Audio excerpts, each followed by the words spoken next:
Colonel Brian Gavitt is a trauma surgeon and surgical intensivist in the United States Air Force and serves as a trauma consultant to the Air Force Surgeon General. Lieutenant Colonel Gavitt practiced as a trauma surgeon in U.S. academic medical centers, deployed combat support hospitals, and civilian settings internationally. He is currently working as trauma director, U.S. United Arab Emirates Trauma, Burn, and Rehabilitative Medicine Mission. He has a particular interest in trauma system designing and development.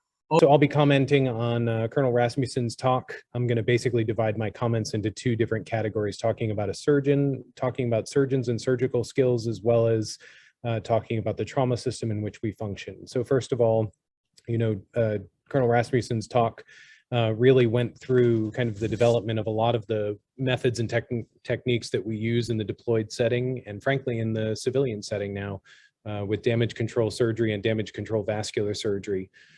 All of that research was largely predicated on not just being a good surgeon, but also working as a surgeon within a greater system where that data from every operation, from every surgical procedure is captured, it's logged, and it's then evaluated in the future.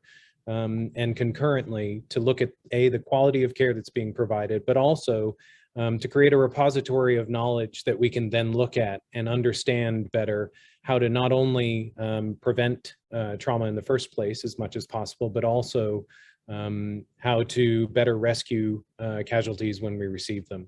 So one of the challenges with all of that is the great presentation Colonel Rasmussen made is how do we maintain those skills? So we've identified that a lot of great techniques for damage control vascular surgery.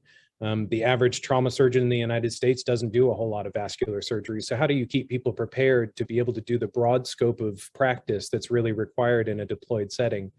I think that that's where we've had to all kind of come up with creative solutions for that. For the US, our military forces many times are now being embedded in high volume penetrating trauma, civilian trauma centers, and working primarily there to maintain the skill set that they really need to be able to use should they be called on to deploy.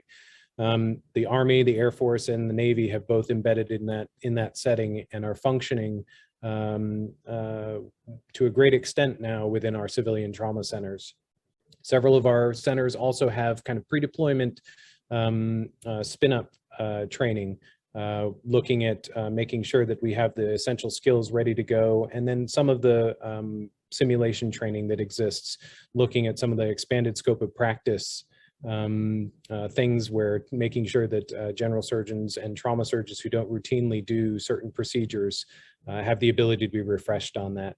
And so that's one of the challenges, is making sure in the interwar period or during times when deployment tempos are lower, to make sure that those skills are retained. The second thing is recognizing that all of this and all of the data that we've discussed has been generated as part of a system of trauma care that includes not just the trauma surgeon, not just the trauma team, but everyone from the medic at the point of injury all the way back to the rehab portion. And how do we maintain and build and keep the knowledge of how to run and manage a trauma system functioning? It's easy when we do it in a civilian setting in many ways because the locations are static and the resources and assets are fairly consistent. In a deployed setting and in a humanitarian setting, that's not the same case. And so I think that one of the other things that we have to focus on is really helping surgeons who work in a humanitarian or a military setting to understand the greater system that they function within. Because quite frankly, we know from most of the research that a majority of the trauma deaths that occur early in combat and in humanitarian settings, they end up occurring before they ever reach surgical care in the first place. So how do we project that forward? So those are kind of the key things I'd say. Thank you to the organizers. Thank you to Colonel Rasmussen and the other speakers for great talks that they've given. And thank you for the opportunity to talk tonight. Good evening. Our next reactor is a Lieutenant Colonel, Medical Corps, Armed Forces of the Philippines. He's the Present Chief of Medical Service Division, Iluna Medical Center at the Armed Forces of the Philippines Health Service Command. He's a team leader in the Philippines-United States Balikatan exercise that was held in Hulu, Sulu in 2005. He's a consultant and previous training officer of the Department of Orthopedics at Luna Medical Center. He's a lecturer in disaster management, combat casualty care, and military medicine at the AFP Medical Service School. Our reactor, Dr. Domingo Chua Jr. Advanced congratulations to the organizer, and thank you for giving me the opportunity to react to the comprehensive lecture of Dr. Reva on vascular registry. We all know that the vascular injuries as an orthopedic surgeon is very important in my specialty, because limb salvage not only depends on bone fractures, but also on the soft tissue integrity, especially the neurovascular structures. So my point of reaction would be on 2 points in regards to the creation of a registry and on education on vascular trauma. So I've been a part of a trauma registry that was done in my country, the Philippines, wherein we made a registry on motorcycle vehicular accidents. And I would like to share this experience that I had when we created that registry. I think this would be comparable to the talk of Dr. Reva on his experience on vascular registry. For once, the registry is a database which gives general perspective of the types of vascular injuries found in the battlefield.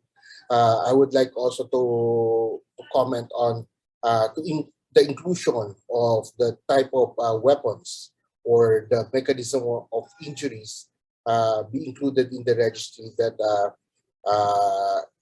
can give a lot of important data and information in regards to handling and managing this kind of trauma. The registry also prepares the military surgeons in anticipating surgical logistical requirements in responding to vascular trauma, especially in austere environments wherein the resources are very scarce. This type of registry will provide important data that will aid clinical researcher in improving military innovation and technology that could be a stepping ground for creating life and limbs saving methods or technique, especially in the surgical theater in the battlefield. So going back to the trauma registry experience that I have told you, we have amassed a lot of literature and journals coming from one trauma registries, and it's a pool of knowledge and information, and it should be practiced by not only in vascular trauma but also in other disciplines in terms of trauma surgery. So the registry also gives us the lesson learned and best policies, best practices in damage control surgery. This improves the standard of care and management of how we do it in that kind of settings. Also, likewise, the registry will provide important facts and experiences that will be a tool for policy making and decision-making process for our top leadership in various armed forces. This would gather support from our top leadership in maintaining and sustaining a comprehensive health service, combat health service support during tactical operations.